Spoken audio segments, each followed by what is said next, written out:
N'hésitez pas à liker la vidéo si elle vous plaît et si vous êtes nouveau sur la chaîne, n'oubliez pas de vous abonner et d'activer la notification pour ne rater aucune de nos prochaines vidéos. On commence.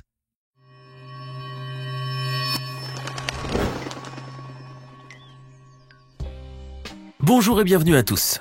Vladimir Poutine est assurément l'un des chefs d'État les plus influents et les plus puissants de la planète, depuis qu'il règne quasiment sans partage sur la Fédération de Russie. Mais ce que l'on sait moins sur Poutine, c'est qu'il est également l'homme le plus riche du monde, n'en déplaise à Jeff Bezos, Elon Musk ou encore Bill Gates. Le maître du Kremlin serait en effet à la tête d'un patrimoine littéralement prodigieux qui s'élèverait, selon certains, à plus de 200 milliards de dollars. Ce chiffre astronomique pourrait d'ailleurs croître davantage étant donné que Vladimir Poutine ne cesse d'amasser des fortunes colossales dans l'exercice du pouvoir. Le président russe n'a néanmoins pas perdu sa discrétion d'ancien espion du KGB, ce qui fait que sa vie privée ainsi que sa fortune personnelle demeurent des secrets jalousement gardés. Nous avons donc mené notre petite enquête afin de percer le mystère le plus insondable du Kremlin et tenter d'en savoir plus sur la richesse de ce tsar des temps modernes. Alors installez-vous bien confortablement car aujourd'hui, nous allons découvrir comment Vladimir Poutine dépense ses milliards. Allez, on commence. Vladimir Vladimirovitch Poutine est né le 7 octobre 1952 dans la ville de Leningrad, qui porte aujourd'hui le nom de Saint-Pétersbourg. Il est le troisième enfant du couple formé par le soldat Vladimir Spiridonovitch Poutine et sa jeune épouse Maria Ivanovna Poutina. L'Union soviétique venait juste de sortir de la Deuxième Guerre mondiale et les affres de celle-ci se lisaient encore sur la quasi-totalité des visages. La misère et la destruction étaient partout, et les parents du petit Vladimir devaient suer sang et eau à l'usine ferroviaire de Leningrad afin de pouvoir nourrir leurs enfants. Le jeune garçon grandira ainsi dans la misère communiste stalinienne, entouré de parents aimants et attentionnés, certes, mais à la limite de l'indigence et de la pauvreté la plus noire. Le petit Vladimir parviendra néanmoins à faire ses études dans de très bonnes conditions tout en pratiquant divers sports de combat, dont le sambo, un art martial russe où il excellait tout particulièrement. Durant son temps libre, le jeune garçon qui se passionnait pour les sciences humaines lisait des ouvrages de philosophie et d'anthropologie, rédigés par des auteurs tels que Karl Marx, Friedrich Engels ou Lénine. Plus tard, Poutine allait s'inscrire à l'université de Leningrad, où il allait suivre des études de droit et où il allait découvrir les œuvres d'autres auteurs tels que Thomas Hobbes, John Locke et Emmanuel Kant. Il obtiendra finalement son diplôme en 1975 et rejoindra directement les rangs du KGB, l'emblématique service de renseignement de l'ex-URSS, réalisant ainsi un rêve d'enfance. Car à vrai dire, le jeune Vladimir cultivait une véritable passion pour le métier d'espion et il adorait par-dessus tout lire des romans d'espionnage. Alors qu'il n'avait que 16 ans, ce dernier s'était même présenté à la porte de l'antenne locale du KGB à Leningrad, demandant à être incorporé comme agent. Les gardiens s'étaient moqués de ce pauvre et chétif adolescent en haillons, tout en admirant sa ténacité et sa bravoure. Mais ils ne pouvaient pas savoir que se tenait devant eux leur futur patron, car le jeune Poutine était bien déterminé à devenir espion. Il intégra donc la direction du KGB pour la ville de Leningrad et sa région, où il servira pendant plusieurs années dans le service du contre-espionnage local, gravissant peu à peu les échelons de la hiérarchie. À compter de l'année 1985, le jeune officier du KGB est muté à l'étranger dans la ville de Dresde, en RDA, où il tient un poste d'employé consulaire qui lui sert en fait de couverture. Le jeune Vladimir Poutine avait en effet pour mission de recruter des espions en tant que major des services secrets russes. Mais après la chute du mur de Berlin et le démantèlement des installations du KGB en RDA, le jeune espion retourna au bercail comme tant d'autres de ses collègues. Vladimir Poutine revint donc à Leningrad, mais il est clair que ce n'était plus le même homme, car ses années de service en territoire étranger lui avaient forgé une forte personnalité et lui avaient permis d'accumuler une expérience considérable en matière de psychologie du comportement.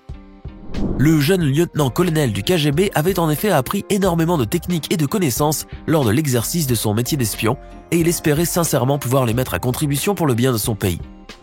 Cette occasion se présentera d'ailleurs bien plus vite qu'il ne le croyait puisqu'il devient le conseiller aux affaires internationales d'Anatoly Sobchak, le maire de Leningrad et ancien professeur à la faculté de droit.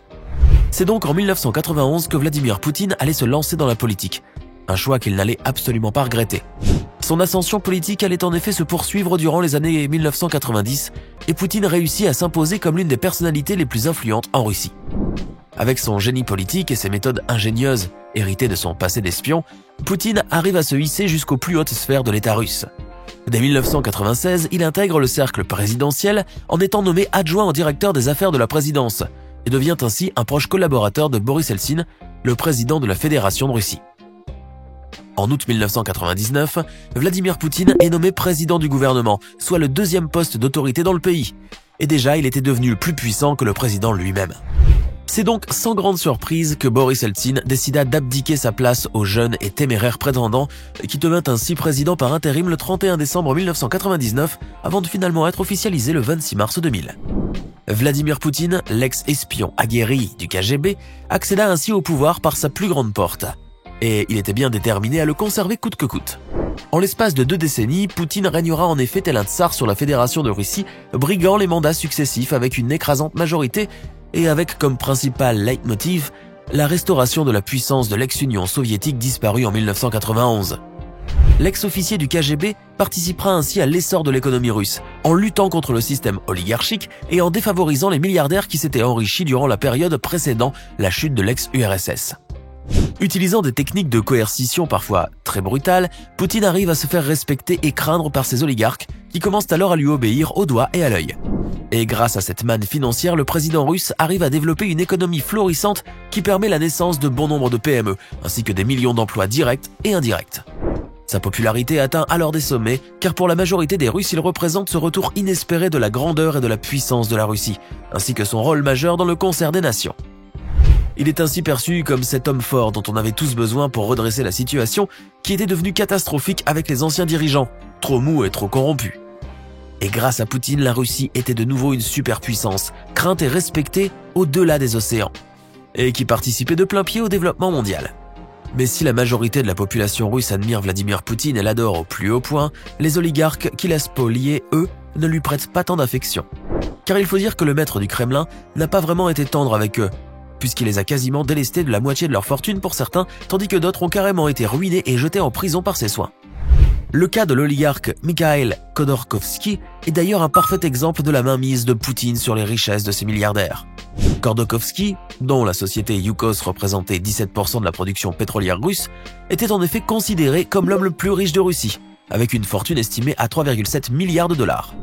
Mais en octobre 2003, le ciel tomba sur la tête du pauvre malheureux qui fut condamné pour fraude et évasion fiscale et envoyé manu militari en prison.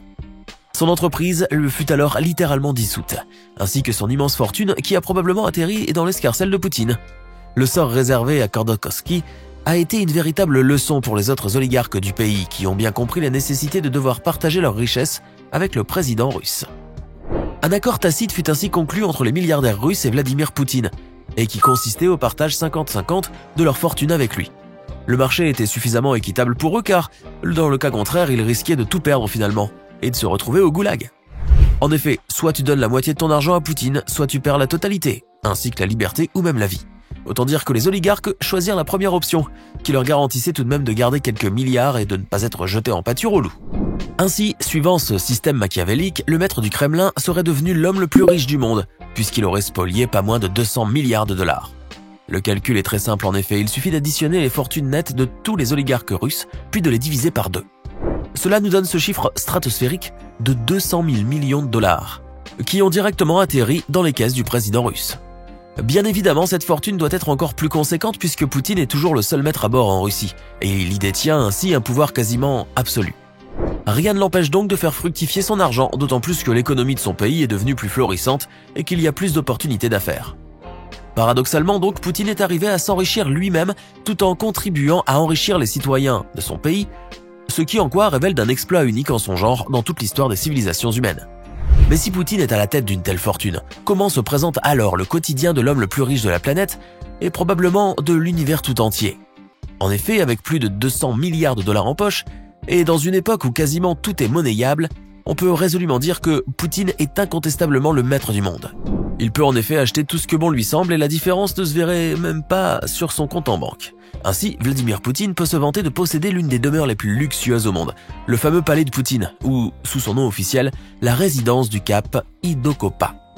Situé au bord de la mer Noire, à Gelendzhik, dans la région de Krasnodar, au sud de la Russie, ce manoir est en effet une véritable débauche de luxe et de faste, tel qu'on en a rarement vu dans le pays.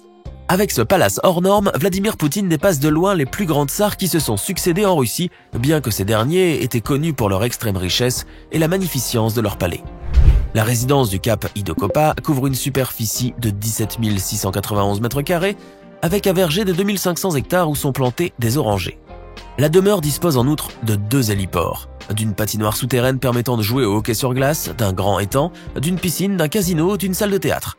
Le bâtiment est si grand d'ailleurs qu'il possède même sa propre centrale électrique, afin de couvrir les besoins énormes en énergie. Et pour compléter ce tableau quasiment surréaliste, le palais dispose d'un port privé, prévu pour accueillir les yachts de Poutine et de ses invités, ainsi qu'une église et plusieurs bâtiments pour loger le personnel. La superficie totale du palais couvre 7000 hectares, soit pratiquement 39 fois la taille de la principauté de Monaco, et aurait coûté la petite bagatelle de 1,12 milliard d'euros.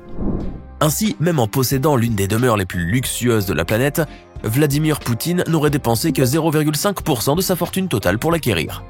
Mais il faut bien se rendre à l'évidence que le palais de Poutine n'est que la partie émergée de l'iceberg. Le président russe posséderait en effet une bonne vingtaine de palaces et de résidences luxueuses disséminées à travers tout le pays et probablement aussi à l'étranger. Vladimir Poutine disposerait également d'une flotte d'hélicoptères qui compte plus de 15 appareils dernier cri, ainsi que d'une collection de jets privés qui, eux, sont au nombre de 43. Le maître du Kremlin possède également une grosse flotte de yachts et de paquebots ultra luxueux et dont la valeur totale pourrait représenter le PIB d'un petit pays africain.